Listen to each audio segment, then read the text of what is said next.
Heavenly Stories.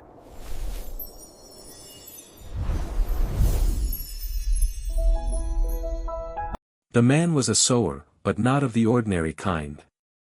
He walked with a purpose that seemed to transcend the simple act of tilling and planting.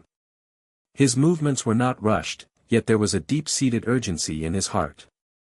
The fields before him stretched out under the warm Galilean sun, a patchwork of varying soils and landscapes. Some ground was rich and dark, promising a bountiful harvest. Other parts were rocky, dotted with thorny bushes, and some areas had been worn down by foot traffic into a hard, dusty path. Yet, the sower did not discriminate. He carried his bag of seed, a heavy linen sack filled with the promise of life, and cast it with a generous, sweeping motion. His arm moved in a wide arc, a testament to his faith that every single seed had the potential to grow. The seed was special. It was the word, a living, vibrant thing meant to take root and flourish.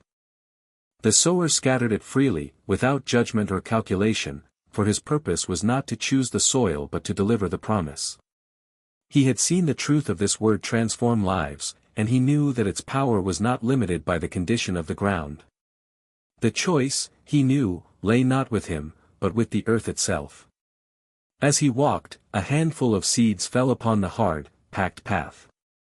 This was the result of 1,000 footsteps, the constant traffic of people and animals. The ground was so dense that there was no way for the seeds to penetrate the surface. They lay there, exposed and vulnerable, a stark contrast to the dark, receptive soil nearby. They were in plain sight, and for a moment, the sower's heart felt a pang of sorrow. He knew what would happen next. It didn't take long. A flock of birds, their beady eyes sharp and their movements quick, descended upon the path. They saw the seeds as a simple, free meal. With a flutter of wings and a chorus of chirps, they snatched up every single one, leaving the path as barren as it had been before. The seeds were gone, unable to fulfill their purpose. They had been seen and heard, but they had not been received. They had no chance to grow, no opportunity to show their inherent power. For those who walk a path so well trodden, with a heart so hardened by constant traffic and distraction, the word of God finds no place to land. It is heard but not understood, seen but not internalized, and it is easily snatched away by the forces of the world before it can ever make a difference. The sower saw this, and his heart was heavy, but he knew he could not stop his work. He had more seeds to sow, more ground to cover, and more hope to spread. The sower continued his patient, purposeful walk, his arm arcing through the air as he scattered the precious seed. The sun climbed higher, casting a warmer, more intense light across the landscape. His gaze fell upon a patch of ground that, from a distance, looked promising. It was covered with a thin layer of rich, dark soil, giving the illusion of fertility and depth.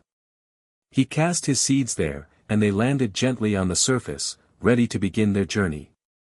But this ground was deceptive.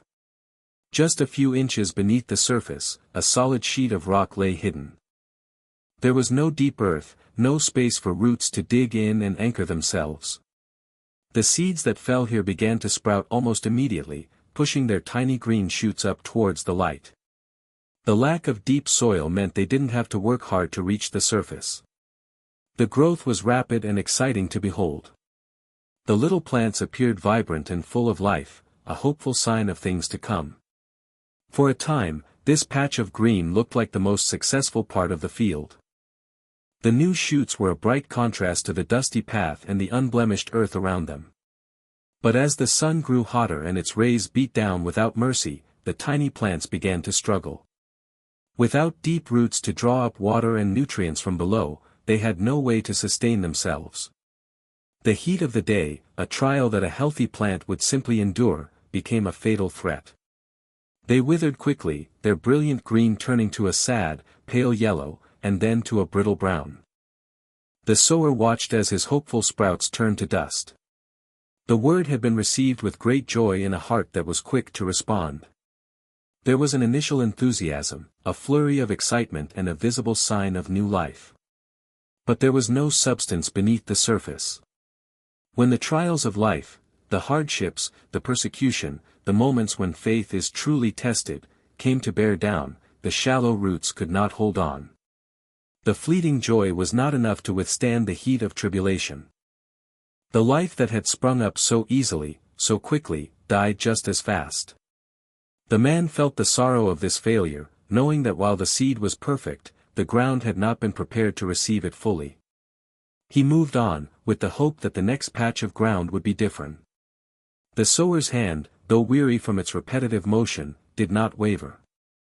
The field stretched endlessly before him, a vast canvas of potential, and he continued to cast the seed of the word with unwavering faith. He came to a new section of the land, one that was choked with thorns and thistles. From the outside, it looked much like the other patches, but a closer inspection revealed a hidden struggle.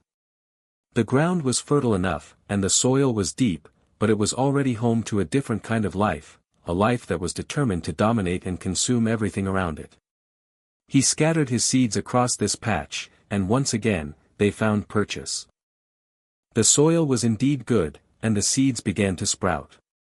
They pushed their way up through the dark earth, their young, green shoots a hopeful sign of life. But as they grew, so too did the thorns. The thorns were not a passing inconvenience, they were a relentless and aggressive force.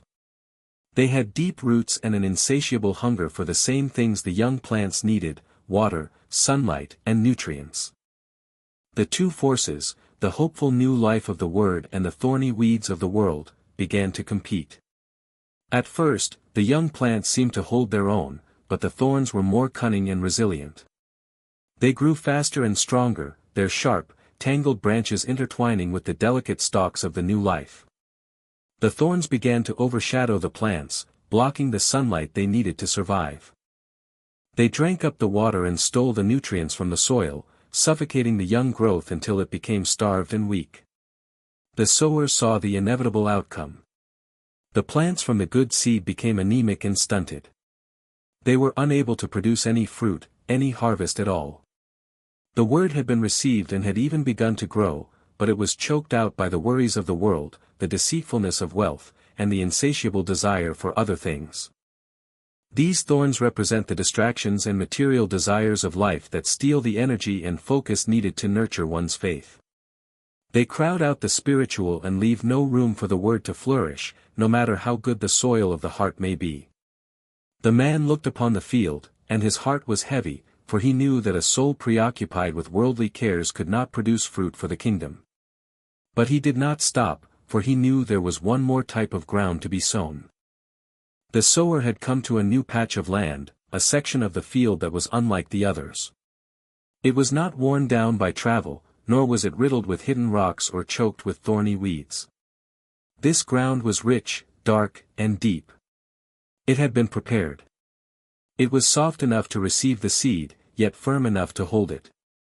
This soil was a testament to the patient work of a good farmer. It had been tilled, cleared, and nourished. With a heart full of renewed hope, the sower cast his seeds upon this good ground. They did not lie exposed on the surface, waiting to be snatched up. They did not land on a shallow layer, unable to find a foothold. They did not fall into a tangled mess of competing life. Instead, the seeds sank into the soft earth, finding the perfect environment to take root. They were protected from the elements and had access to the moisture and nutrients they needed to thrive. The sower waited, watching with anticipation. Soon, tiny shoots of green appeared, pushing up through the soil with an easy strength. Unlike the sprouts on the rocky ground, these plants were not a fleeting flash of color.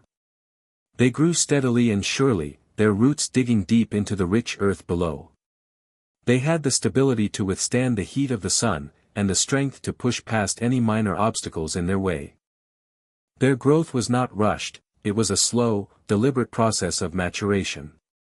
As the days turned into weeks, the plants grew taller and stronger. They developed thick stalks and full heads, a promise of a future harvest. The sower saw that the word had taken root, and it was growing exactly as it was meant to. This was the result of a heart that was receptive, understanding, and prepared. It was a heart that had been humbled and opened, a life free from the hardening distractions of the world. It was a person who not only heard the message but embraced it, allowing it to transform their very core. This was the moment the sower had been working for, the moment that made all the previous struggles worth it. He knew that the harvest would not be immediate, but he also knew that it was guaranteed. The word had found its home. The sower stood at the edge of the field, his heart filled with quiet joy. The sun was setting, casting a golden light over the land, and the air was filled with the promise of the coming harvest. He looked back at the 4 different patches of ground he had sown. He remembered the seeds that had fallen on the hard, compacted path, snatched away before they could even begin. He recalled the fragile sprouts that had withered on the rocky soil, unable to survive the heat of a trial. And he saw the stunted, fruitless plants that had been choked by the thorns of worldly cares. Each of these represented a missed opportunity, a life that had been given the gift of the word but had not been able to hold on to it. Then his eyes fell upon the good soil, the patch of land that now held a thriving, abundant harvest. The plants were tall and strong, their heads heavy with grain. They were a testament not to the sower's power, but to the receptiveness of the soil. The harvest here was not uniform, some plants yielded 100-fold, others 60, and still others 30. This variation was not a failure but a reflection of the individual. Some hearts, though all good, would produce more fruit than others, based on their unique circumstances and ability to fully embrace the word. The important thing was that fruit was produced at all. This parable was a lesson about the human heart. The sower was Jesus, and the seed was the word of God, a truth so powerful it could change lives. The 4 types of soil were the 4 types of people who would hear this truth. The path represented those with hardened hearts, who hear the message but let the distractions of the world immediately take it away. The rocky ground represented those who respond with initial enthusiasm but lack the depth and commitment to endure when life gets difficult. The thorny ground stood for those who allow the worries of this life and the desire for worldly things to choke out their faith before it can truly grow. And finally, the good soil represented those who hear the word, understand it, and truly take it to heart. They are the ones who allow it to grow deep within them, and who, in turn, produce a bountiful harvest of goodness, love, and spiritual fruit. The sower's job was simply to scatter the seed, to deliver the message of hope and transformation to all.